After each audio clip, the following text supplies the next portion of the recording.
सुल्तान महमद फातेह का एपिसोड आए और हमें कोई सरप्राइजिंग चीज देखने को ना मिले, ऐसा हो ही नहीं सकता। लेकिन ये चीज कुछ एक्स्ट्रा ही ज्यादा शॉकिंग थी मेरे लिए तो। यानी ऐसा कभी सोचा ही नहीं था कि ऐसी चीज देखने को मिल सकती है इस सीरीज के अंदर। खासकर ये चीज कोई भी इंसान तवक्को नहीं कर सकता कि एक बेटा अपनी माँ को मार सकता है। और खासकर ये चीज अगर ब्लैर की तरफ से की जाती तो फिर भी कुछ समझ आ सकता था कि वो थोड़ा सा संकी किस्म का इंसान है, वो जज्बात के ऊपर उसको काबू नहीं रहता, वो ऐसा कर सकता है। लेकिन ये चीज राडो से मैंने कभी एक्सपेक्ट नहीं थी कि राडो ऐसा करेगा। लेकिन आज के एपिसोड के अंदर जब ये सीन देखने को मिला, मैं एकदम से शॉक रह गया कि राडो ये कैसे कर सकता है। लेकिन वहां पर एक चीज तो कन्फर्म थी, अगर राडो ये ना करता तो वहां पर जो मोरिना थी वो राडो को मार देती। इसलिए राडो को मजबूरी के अंदर ना चाहते हुए भी वहां पर मोरिना को मारना ही पड़ा। वो ये कितना दर्दनाक मंजर होगा ये तो हम वहां पर देख ही सकते थे और फील भी कर रहे थे। और ये बहुत ही ज्यादा मुश्किल टाइम होता है किसी भी बच्चे के ऊपर कि उसकी माँ एक तो मर रही हो, वो एक अलग दर्द है। लेकिन वही माँ उसके अपने हाथों से मरे, ये चीज बिल्कुल भी बर्दाश्त नहीं होती किसी भी इंसान को। वो जो दर्द, वो जो फील था वो नजर आ रहा था राडो की आंखों से। लेकिन वो ये सब करने के ऊपर मजबूर था। जैसे कि सुलेमान वहां पर एरिना की मदद करने के लिए आता हुआ ये सारे का सारा मंसूबा तरतीब दिया था यहाँ पर मोरिना ने कि जब यहाँ पर सुलेमान उसकी मदद के लिए आएगा दोनों को एक साथ मार दिया जाएगा। लेकिन शराब बायाजीद ने ही राडो को वहां पर भेजा था इसकी मदद करने के लिए। यहाँ पर अरीना और यहाँ पर सुलेमान तो बच गए, लेकिन मोरिना का काम यहाँ पर तमाम हो गया। और उसके बाद उसी अर्ना ने जाकर वहां पर अपना बदला लिया मलका कतरीना से। ये सीन काफी ज्यादा मजेदार लगा, जहां से उसने वैसे वहां पर उसको मारा मलका कतरीना को जिसने चाकू के वार किए। वो देखकर बहुत ज्यादा चीज अच्छी लगी। और आज के एपिसोड के अंदर इन दोनों किरदारों का खात्मा हो चुका है। और ब्लैड ड्रैकुला के ऊपर आज के एपिसोड के अंदर जो मुसीबतें, जो परेशानियां सारी के सारी आई, वो मुकम्मल तौर पर टूट चुका था। सबसे पहले वो सारी की सारी जो हंगरी की फौज थी उसकी उसने लाशें देखी कि सारी की सारी फौज तबाह हो चुकी है।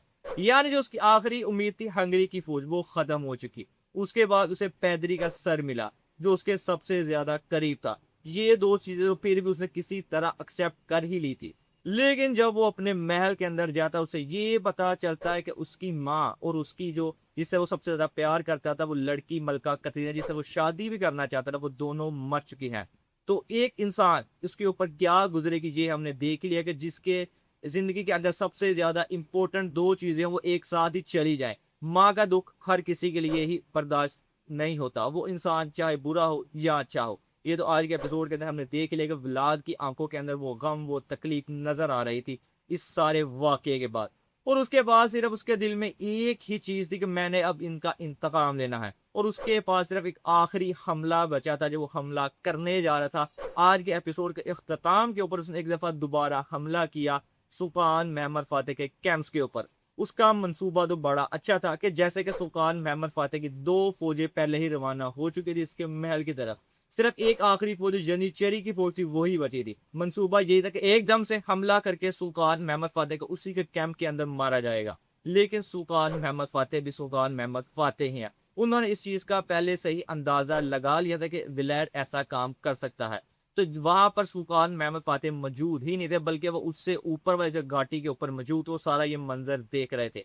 अब विलायत के पास यहाँ से बचकर जाने का कोई भी रास्ता मौजूद नहीं है। और जाहिर सी बात है यहाँ पर अगले एपिसोड के स्टार्ट के अंदर ही में एक जंग का सीन देखने को मिलेगा जहां पर यनिशरी की फौज सुल्तान महमद फातेह खुद वहां पर व्लाद ड्रैकुला की फौज के साथ लड़ते हुए दिखाई देंगे। और जाहिर सी बात है यहाँ पर शिकस्त व्लाद ड्रैकुला को ही खोने वाली है। और जिस वक्त व्लाद ड्रैकुला मुकम्मल तौर पर यहाँ पर हार जाएगा तो उसके पास यहाँ से भागने के अलावा रास्ता कोई मौजूद नहीं होगा। और इस स्टोरी का जो है क्लोज हो जाएगी इसके आने वाले एपिसोड के अंदर 82 के अंदर इस स्टोरी को क्लोज कर दिया जाएगा। यहाँ पर बहुत से लोगों को ये भी लगेगा कि यहाँ पर हो सकता है कि विलायत का खात्मा हो जाएगा, सुल्तान महमद फातेह यहाँ पर उसे मार दें। लेकिन ऐसा नहीं होने वाला क्योंकि हिस्ट्री के अंदर विलायत ड्रैकुला मरता नहीं है बल्कि यहाँ से बचकर भाग जाता है। उसके 10 साल बाद जाके वो मारा जाता है सुल्तान महमद फातेह के सिपाहियों के हाथों।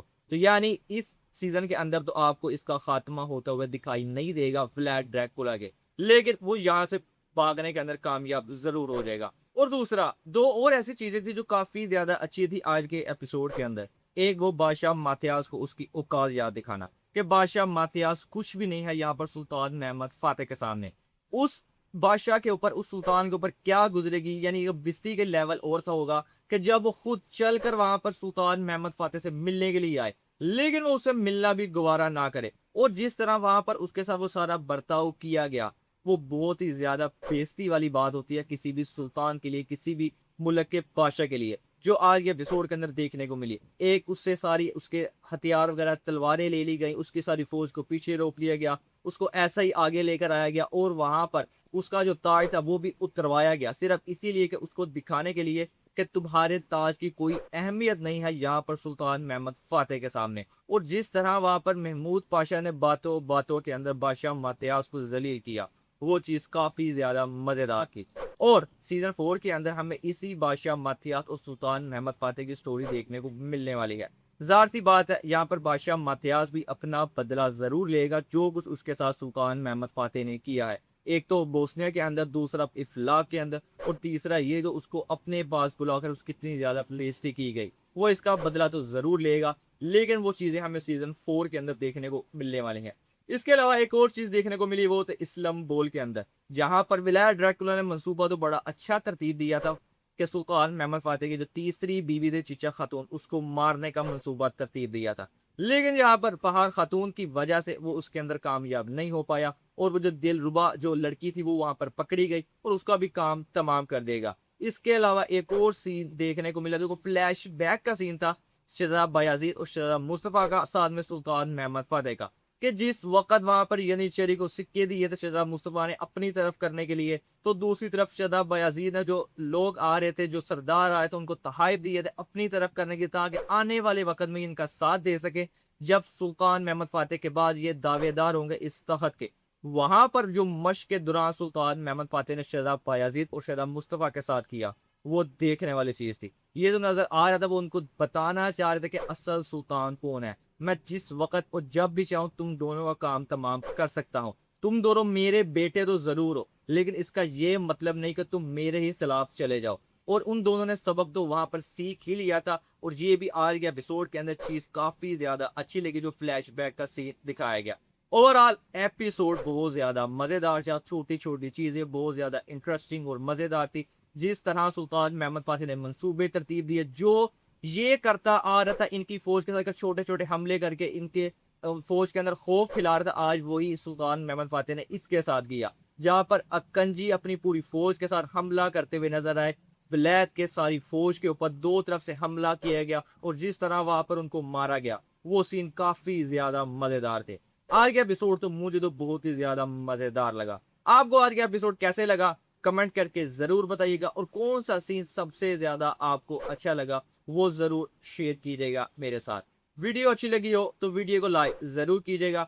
आज की वीडियो के अंदर बस यही था, मिलते हैं आपसे नेक्स्ट वीडियो में।